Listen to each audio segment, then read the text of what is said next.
Hello to those listening and watching. Welcome back to the Food for the Faithful channel with me, Bill Reimer, a reluctant prophet, a heterodoxic prophet, an iconoclast who has several iconoclastic things to say today aimed at deconstructing postmodern drivel. The fact that the authorities are trying to take control of online content is proof that they are terrified of us finding out how complete the lies they have told us are.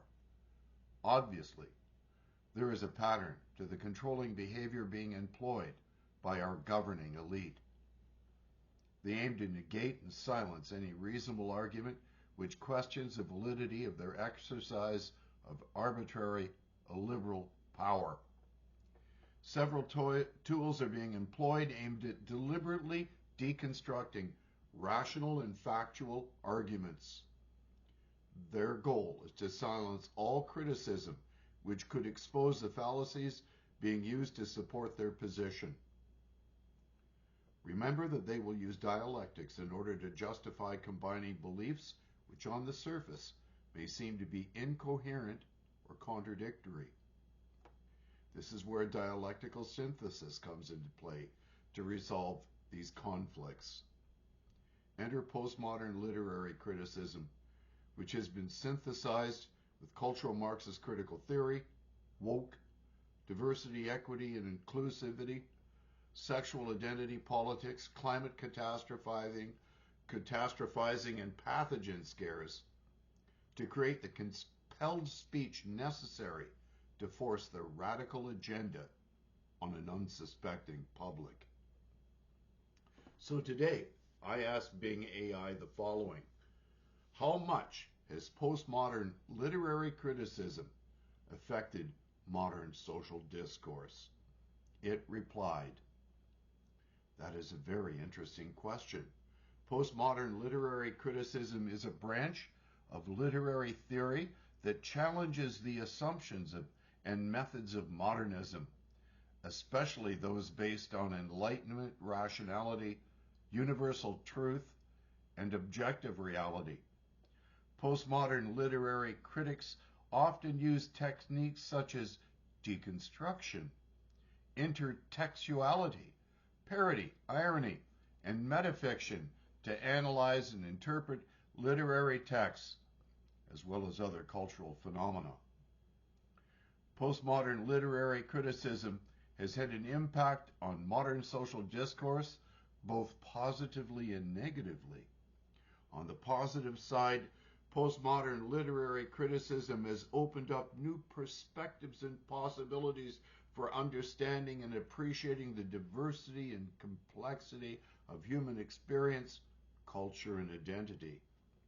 Postmodern literary criticism has also encouraged critical thinking and questioning of dominant narratives, ideologies, and power structures that shape our society and knowledge. Postmodern literary criticism has also fostered creativity and innovation in various fields of art, literature, media, and education. On the negative side, postmodern literary criticism has also been criticized for being obscure, relativistic, nihilistic, and self-referential. Some critics argue that postmodern literary criticism undermines the validity and value of rational inquiry, scientific evidence, moral principles, and historical facts. Postmodern literary criticism has also been accused of promoting cultural fragmentation, moral confusion, political apathy, and social instability. Some critics also contend that postmodern literary criticism is elitist, irrelevant, or even dangerous for the public sphere and democratic society.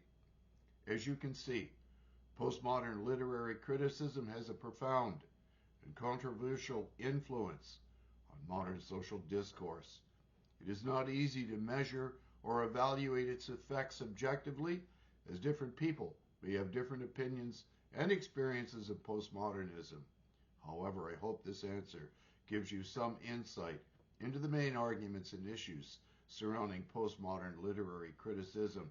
And that's where Bing AI leaves off, listing its sources, which I will include in my blog. You know, every time I think that we must have reached peak lunacy of the woke societal deconstruction being unleashed on us by our unhinged political class and their trained seals in the metastasizing bureaucracy, entire new vistas of bunkers opens up before me.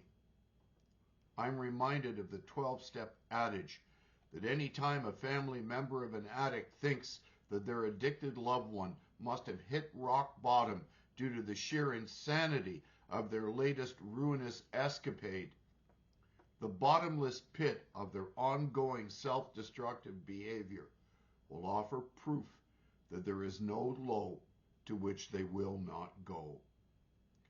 The addict must choose either sobriety or the ruin of themselves and anyone else who is near enough to them to get dragged into ruin as well.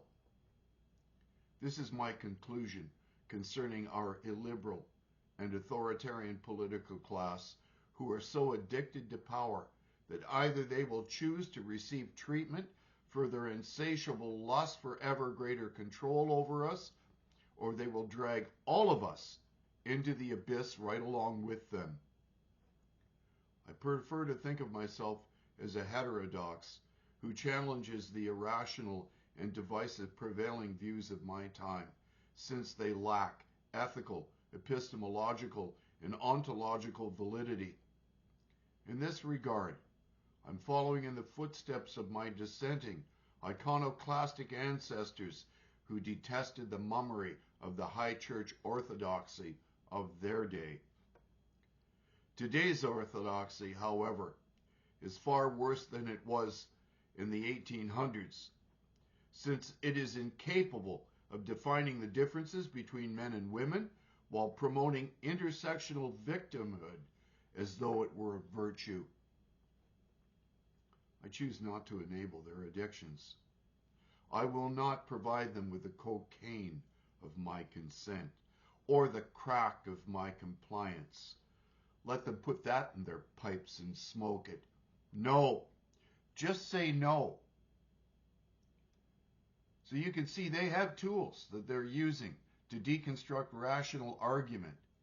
The very age of enlightenment, which gave us the scientific method and liberalism, great works like The Wealth of Nations by Adam Smith, which is the foundation of a modern capitalist liberal society, the plurality and tolerance that exists in liberalism, they seek to undo it and even have the gall to use dialectical synthesis to merge the idea that they are still liberal with these illiberal ideas. These are things to think and pray about on this day when whole new vistas of bonkers are opening up before us. Just read the papers to see what they are. It's incredible how often our government can just involve themselves in ruinous escapade after escapade. God bless you. Again, these are things to think and pray about. Please leave your comments and involve yourself with this discussion and discuss this with your family and friends. Have a lovely afternoon.